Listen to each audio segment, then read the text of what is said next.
The best classroom is the one that is inviting and encourages learning. Your walls are a great tool to help you achieve this goal.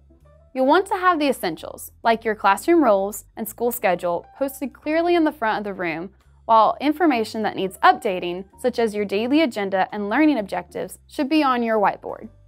Save space on your wall for completed student work. A teacher who displays such items conveys a sense of pride and inclusion to their students. It's really a great feeling to have students excited to point out their work and share it with each other, and it encourages them to produce high-quality work. After all, this isn't going to be hidden in a drawer. This will be on display for everyone to see. Your walls also provide another opportunity to enhance and reinforce learning. When students get a little distracted, one of the first places they're going to look is around the classroom.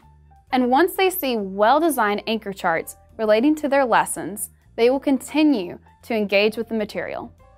It's also a good idea to regularly direct your entire class to your anchor charts as a quick form of review. Then they'll know where to look when they're feeling lost.